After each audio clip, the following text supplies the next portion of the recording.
The Monster Under Your Bed is just a story in your head. Written by Lisa Wimberger, illustrated by Zoe Jay. Peanut gets ready for bed. She brushes her teeth, gets into her snuggly pajamas, and climbs into her warm bed. All is well. But then Peanut does something she seems to do a lot lately. She makes a little visit to the library in her mind. She goes here often to look through memories and stories that live there. She likes to look for the perfect bedtime story to tell herself.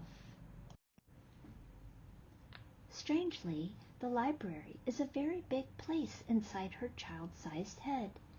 It's amazing how so many memories and stories can fit inside. She's greeted by the librarian, Mr. Hippocampus, who is always there to help her retrieve her bedtime story. Peanut calls him Mr. Hippo, which sounds like it's short for hippopotamus, but what's really strange is that he doesn't look like a hippopotamus at all. Rather, he looks like a seahorse. Mr. Hippo greets Peanut in the usual way with a big warm smile and a hearty, "Welcome to the library of your stories.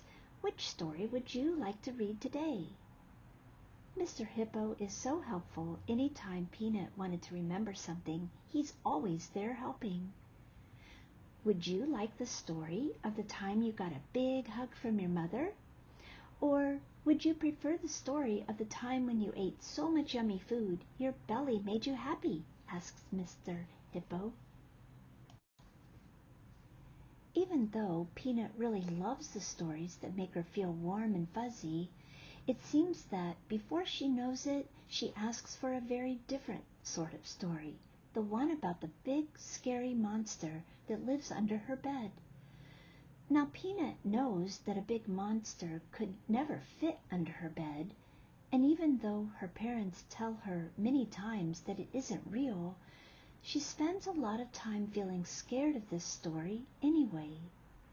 The more she feels scared of it and thinks about it, the more important Mr. Hippo thinks it is.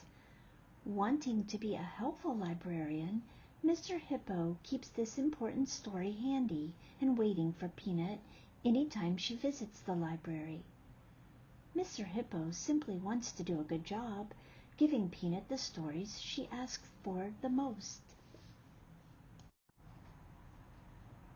With the familiar but made-up monster story in hand, Peanut heads for the door, where she encounters her old friend, Miss Amy, short for Miss Amygdala, which Peanut could never pronounce correctly.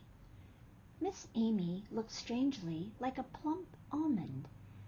These library folks sure look peculiar. Miss Amy opens the door for her and asks, "Which story did you get today, Peanut?" Peanut holds up the Monster Under the Bed story. "Oh, that one comes with all sorts of things to make it more interesting. Wait here and I'll get them for you." Miss Amy dashes away and quickly returns with a bag of things. She pulls out a coat that looks way too small, but she stuffs Peanut into it anyway. When she buttons it too tightly, Peanut can't breathe so well. Her arms feel tense and frozen in the very snug sleeves. This doesn't feel good. And then Miss Amy takes out a too small hat and jams Peanut's head into it. It feels too tight and it gives her a headache.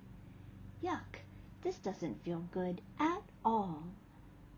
But just when she thinks she can leave to read her story, Miss Amy takes out one more item, a necklace.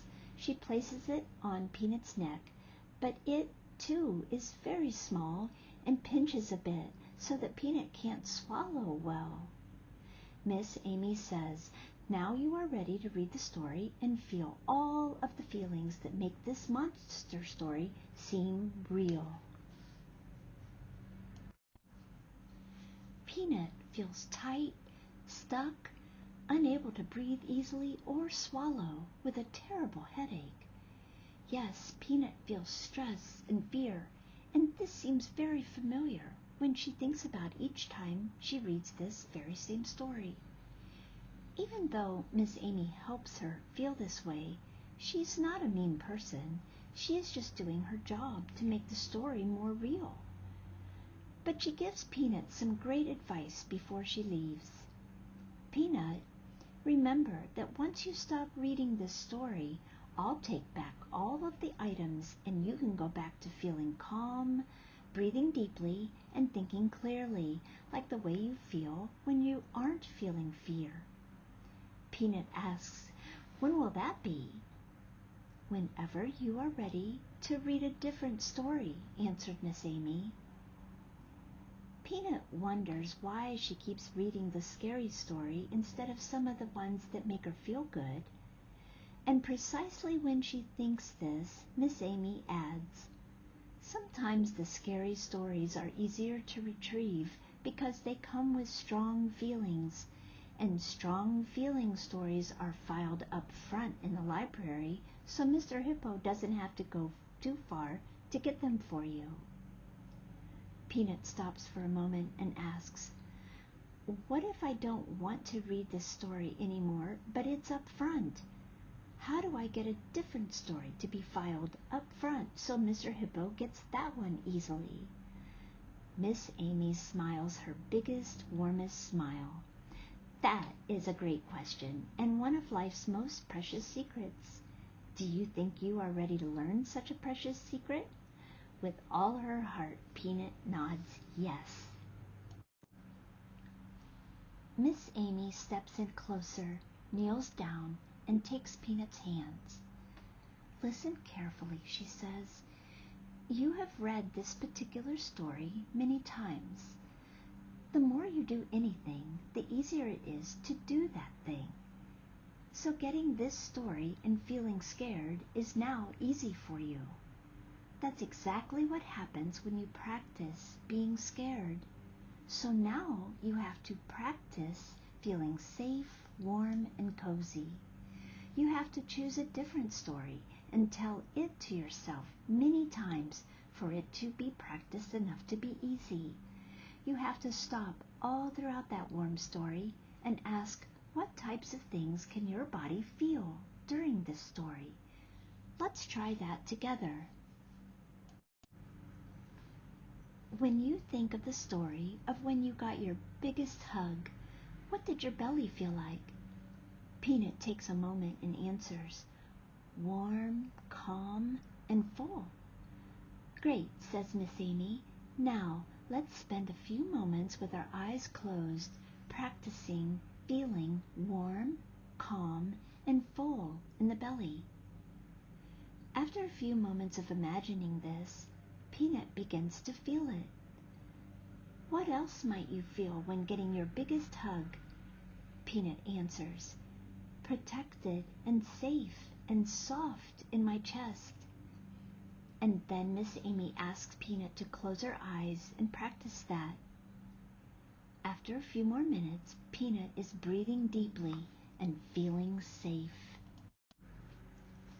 Suddenly, she realizes she is no longer holding the monster story.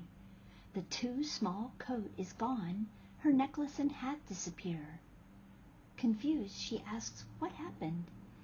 Miss Amy answers, "You wrote a new story and practiced it. You were so busy doing that, you couldn't hold on to the scary story, so Mr. Hippo came and filed it on a back shelf. How do you feel now?" Peanut answers, "I feel good. I'm not scared." Miss Amy gives her a big hug and says, "Will you come back tomorrow before bed and retrieve this new story we wrote together today?" "Yes, I will," replies Peanut. "But how should I ask for it?" "Let's give it a name or a favorite color so that when you come back, you can tell Mr. Hippo how to find it for you." "Okay, I'll call it Purple Yummy," she answers. Miss Amy speaks softly and says, "Wonderful. I'll look forward to making your goodie bag for Purple Yummy then."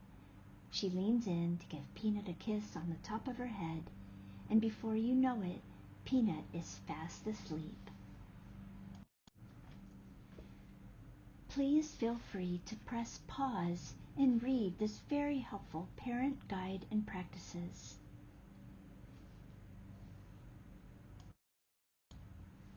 The end. Thank you for listening.